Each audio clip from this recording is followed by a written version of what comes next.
दोस्तों अब चूँकि सर्दियाँ आई हैं तो वीएफडी की कौन-सी सेटिंग आपको चेंज करना चाहिए जो कि ज़रूरी है, जो कि सर्दियों में बहुत ज़्यादा ट्यूबवेल में या भी कोई भी इन्वर्टर लगी हुई है, तो बहुत ज़्यादा प्रॉब्लम्स आ रही हैं कि स्पीड कम है, मोटर में स्पीड नहीं है, कोई पानी पे चला रहा है तो पानी में प्रेशर नहीं है या चक्की चला रहा है तो चक्की में एवरेज नहीं है। तो ये शिकायतें आम हो गई हैं और बहुत सारे मैसेजेस और व्हाट्सएप कॉल और फ़ोन कॉल्स पे भी लोग शिकायतें कर रहे हैं। और अब इस वीडियो की मदद से मैं आपको समझाने जा रहा हूँ कि असल में जब सर्दियाँ आ गई हैं तो आपको वीएफडी की कौन-सी सेटिंग चेंज करनी चाहिए ताकि आपकी वीएफडी की कारकर्दगी बेहतर हो सके। तो उससे पहले आपसे हमेशा की तरह दरख्वास्त होगी, चैनल पर नए हैं तो चैनल को सब्सक्राइब और वीडियो को लाज़मी लाइक करें। ये लाइक करना लाज़मी है क्योंकि वीडियो की रीच बढ़ने के चांसेस बढ़ जाते हैं और हो सके तो कमेंट भी कर दीजिएगा। बढ़ते हैं यहाँ पे अपने वीडियो की तरफ। यहाँ पे दोस्तों बात ये है कि अब चूँकि सर्दियाँ आई हैं, सर्दियों की वजह से बहुत ज़्यादा प्रॉब्लम्स क्रिएट होते हैं। सबसे जो सर्दियों में मसला होता है वो मैं आपको यहाँ पे समझाने की कोशिश कर रहा हूँ। आप देख सकते हैं ये जो मंज़र है मेरे इलाके कराची का, अल्हम्दुलिल्लाह यहाँ पे ब्लू स्काई आपको नज़र आ रही है और चमकता सूरज। इस टाइम जो है टाइम 4:30 शाम के हो चुके हैं। तो इस तरह का मौसम आपको बहुत कम देखने को मिलेगा सर्दियों में ख़ुसूसन। अब यहाँ पे हमारे इलाके में जो विज़िबिलिटी है वो तकरीबन 25 किलोमीटर से भी ज़्यादा है। ये इंतहाई एक खुशाइंद चीज़ है।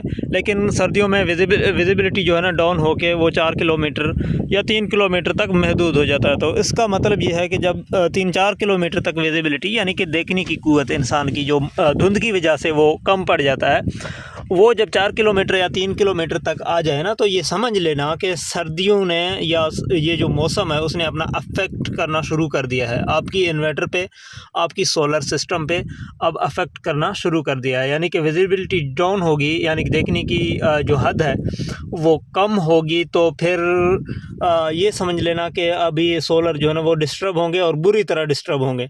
उसमें बहुत ज़्यादा एवरेज में फ़र्क आता है। तो ये तो एक कुदरती चीज़ है जो कि हर इन्वर्टर पे, हर सोलर पे उसका इफ़ेक्ट पड़ता है, उसका असर होता है। ठीक है, यहाँ पे समझ लेना ये चाहिए कि जब धुंध इतना बढ़ जाए कि विजिबिलिटी डाउन हो के 3-4 किलोमीटर तक महदूद हो जाए या इससे भी कम हो जाए, तो फिर अगर ट्यूबवेल का प्रेशर कम है या मोटर की रफ़्तार कम है या सोलर सही काम नहीं कर रहे, फ्रीक्वेंसी डाउन है, तो फिर उसमें घबराने की या परेशान होने की बिल्कुल भी ज़रूरत नहीं है क्योंकि वो तो मौसम की वजह से है। दूसरी बात यहाँ पे ये है कि दोस्तों दिन छोटे हो जाते हैं, 1-2 घंटे का पूरा फ़र्क आ जाता है और सुबह शाम टाइमिंग में फ़र्क आता है, तो उसका असर आपकी ट्यूबवेल की प्रेशर पे पड़ जाता है। यानी कि सूरज एक कोने में जो है ना वो अपना सफ़र तय करता है, तो कोने में सफ़र तय करने की वजह से वो दूर होता है बनिस्बत इसके कि अगर जो गर्मियों के मौसम में सूरज सीधा ऊपर से गुज़रता है तो ये एक बड़ा फ़र्क होता है। सूरज की परसेंटेज के मुताबिक दूर होना, यानी कि कुछ परसेंट सूरज दूर चली जाती है तो उस वजह से भी ये मसला क्रिएट होता है, यानी कि 2-3 फ्रीक्वेंसी का यहाँ से भी फ़र्क आ जाता है। अब तीसरी चीज़ यहाँ पे ये है कि अब सब कुछ नॉर्मल है, यानी कि ये तो समझ में आने वाली बातें हैं कि धुंध है, चलो सूरज जो है ना वो दूर चला गया है और दिन जो है छोटे पड़ गए हैं।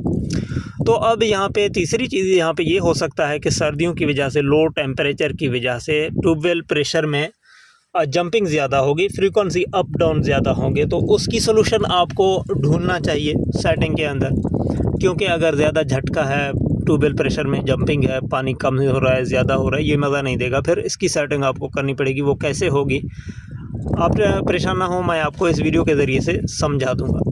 चौथी चीज़ यहाँ पे जब सर्दियाँ आती हैं, मौसम ठंडी हो जाती है, तो उसमें फिर ये होता है कि आपका सोलर की वोल्ट जनरेशन जो है ना ज़्यादा हो जाती है लो टेम्परेचर की वजह से, ठंड की वजह से। तो वोल्ट जब ज़्यादा जनरेट होते हैं, बनते हैं, ज़्यादा वोल्ट बनते हैं, तो उस सूरत में फिर आपकी वीएफडी पे एरर शो होते हैं, फॉल्ट शो होते हैं। उसमें सिर्फ एरसत OU3 या OV3 कह लें, ओवर वोल्टेज का फॉल्ट आता है, तो उसकी भी सेटिंग करनी चाहिए।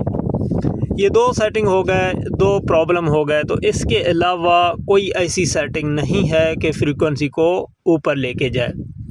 उसका वजह ये है कि फ्रीक्वेंसी डाउन होते हैं 2 सूरतों में, एक तो धुंध की वजह से डाउन होते हैं, दूसरा सूरज दूर चली जाती है, इस वजह से सर्दियों में दिन छोटे पड़ते हैं, उस वजह से फ्रीक्वेंसी डाउन होते हैं। तो उसको रिकवर करना या ऊपर लेके जाना कम से कम मैं तो ये समझता हूँ कि सेटिंग के ज़रिए से मुमकिन नहीं है। अब सेटिंग में जब ख़राबी होगी, जो मैंने पहले भी ज़िक्र की कि पानी जंपिंग कर रहा है, झटका दे रहा है, उसका सेटिंग में हल है, वो आप बेशक कर लीजिएगा। दूसरा, OV3 का फ़ॉल्ट, ओवर वोल्टेज का कोई फ़ॉल्ट आ रहा है, बेशक उसका भी सेटिंग में हल है, वो भी आप बेशक कर लीजिएगा। सबसे पहले बात करते हैं जब पानी अगर जंपिंग करे, झटका करे, तो उसको कैसे ठीक किया जाए। पानी जब झटका करता है, जंपिंग करता है, उसका भी बेसिकली वजह ये है कि आपकी वोल्ट ज़्यादा हो गए हैं इन्वर्टर में। आप चेक भी कर लीजिएगा, गर्मियों में उतना वोल्ट यहाँ पे शो नहीं हो रहे होते इस जगह। यहाँ पे जैसा कि शिफ्ट नॉर्मली यहाँ पे 50 हर्ट्ज़ पे होती है, तो यहाँ पे शिफ्ट दबा के वोल्ट मालूम किए जा सकते हैं, जैसा कि 649 आ रहे हैं। अब गर्मियों में ये वोल्ट 600 तक महदूद हो सकते हैं। अब 50 वोल्ट जो इजाफी आ रहे हैं प्लेटों की तरफ से, ये सर्दियों की वजह से आ रहे हैं, ठीक है। बाज़ औक़ात मेरे इस इन्वर्टर पे मैंने वीडियो भी रिकॉर्ड की हैं, गर्मियों में ये वोल्ट डाउन होके 530 540 तक भी आते हैं। इतना वोल्ट डिफरेंट आता है मौसम के हिसाब से। अब जब वोल्ट बढ़ते हैं तो उसमें फिर वेरिएशन बढ़ता है, तो उसको सेटिंग के ज़रिए से कंट्रोल करना पड़ता है। वो सीधी सी सादा सी सेटिंग है, प्रोग्राम बटन दबाएं। अब ये सेटिंग हो रही है VFD की जंपिंग को कंट्रोल करने के लिए, ट्यूबवेल प्रेशर झटका को कंट्रोल करने के लिए। PB में आ जाए, PB में डेटा एंटर करें, PB04 की सेटिंग में आ जाए, डेटा एंटर करें। जैसा कि यहाँ पे आपको 90 देखने को मिल रहा है। अब यहाँ पे आपका मुख्तलिफ सेटिंग हो सकती है, 100 हो सकती है, 80 हो सकती है, 85 हो सकती है, 70 हो सकती है, जो भी है। आपने सिर्फ करना ये है कि 10% यहाँ पे बढ़ा देना है, जैसा कि मैं यहाँ पे 90 से इसको 100 करता हूँ, क्योंकि अब काफ़ी अरसा गर्मियों में मैंने 90 पे चलाया हुआ है। अब ये जो जंपिंग है या झटका है, इसकी शिकायतें मुझे भी बहुत आती हैं अपने इस ट्यूबवेल पे। अब चूँकि मैं सेटिंग करने जा रहा हूँ, आपको भी बता रहा हूँ, तो अब मैं इसको भी चेंज करके 90 से 100 करता हूँ, तो दोबारा शिकायत नहीं आएगी, यानी कि ये स्टेबल होगा। तो आपने भी इस तरीके से 10% बढ़ा देना है, ख्वाह आपका 80 है, 70 है, जो भी है। 110 तक आप इसको आखिरी रख सकते हैं। अगर 110 पे करने के बावजूद आपका ट्यूबवेल का प्रेशर झटका कर रहा है, वो भी मैं आपको आगे चलकर बताऊंगा कि क्या करना है। तो मैं यहाँ पे इसको 10% बढ़ा के 90 से 100 पे करके डेटा एंटर करता हूँ। अब यहाँ पे ये जंपिंग या झटका की जो सेटिंग है ना, वो तो यहाँ से हो गई है ठीक।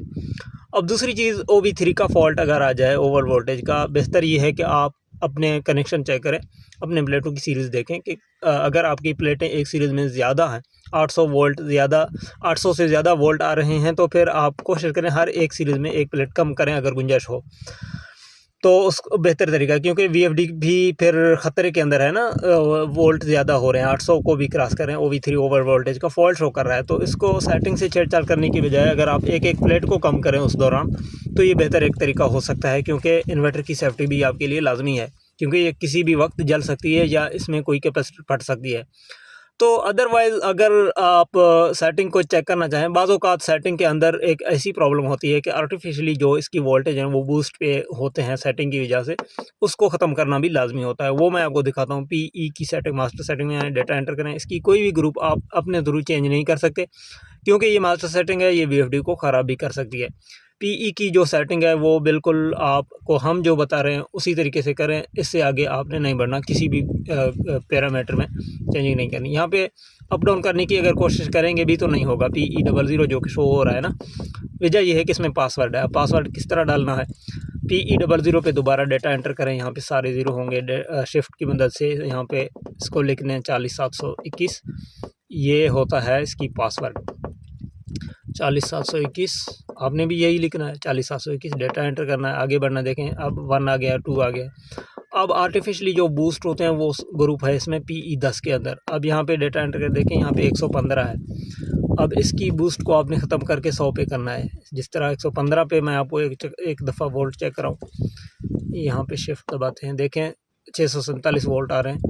अब 15% बूस्ट के अंदर ये 647 वोल्ट आ रहे हैं। आपने नोट करना है, मैं यहाँ पे बूस्ट को ख़त्म करता हूँ। 15% जो कि बूस्ट के अंदर था, तो मैंने बूस्ट को ख़त्म करके डेटा एंटर कर दिया 100 पे। अब ये वोल्ट 561 या 562 बन गए, वो बूस्ट जो है ना वो ख़त्म हो गई है। अब आपने भी देखना ये है कि अगर OV3 का फॉल्ट आ रहा है और PE10 की सेटिंग जिस तरह मैंने यहाँ पे चेक किया है कि 115 पे थी, आपने देखा है कि 100 से ज़्यादा है, तो इसको आप दोबारा 100 पे लाएँ, तो ये फॉल्ट आपका ऑटोमेटिकली ख़त्म होगा।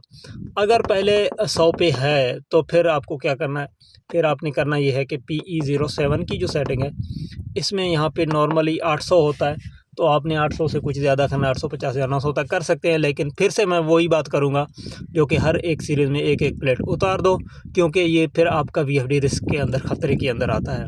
ठीक है, हाई वोल्टेज की वजह से, जो कि VFD की कैपेसिटी 750 वोल्ट तक होती है DC। इससे ज़्यादा अगर देते हैं तो वो फिर VFD को ख़तरे के अंदर लाता है, जो कि VFD खुद भी अलार्म शो करता है कि यहाँ पे अब वोल्टेज हद से ज़्यादा हो रहे हैं। OV3 फॉल्ट की सूरत में आपको अलार्म देता है। ठीक है, आपका मर्ज़ी है, अगर आप सेटिंग से हल करना चाहते हैं यहाँ पे 900 कर सकते हैं, 1000 भी कर सकते हैं, जो मर्ज़ी कर लें, तो ये OV3 का फॉल्ट तो यहाँ से ख़त्म हो जाएगा। लेकिन एहतियात की बात यह है कि आपने हर एक सीरीज़ से प्लेटें कम करनी है ताकि चीज़ का नुकसान ना हो। तो उम्मीद करता हूँ कि बात आपकी समझ में आ गई होगी। और मज़ीद इस हवाले से अगर आपके ज़हन में कोई सवाल है तो आप कमेंट में पूछ सकते हैं। कोशिश करके अवेल सवेल, देर या जल्दी जवाब आपको ज़रूर मिलेगा। और ये थी कुछ तफ़सीलात सर्दियों के मौसम के हवाले से। अपना बहुत सारा ख्याल रखें। इजाज़त दें। अल्लाह हाफ़िज़।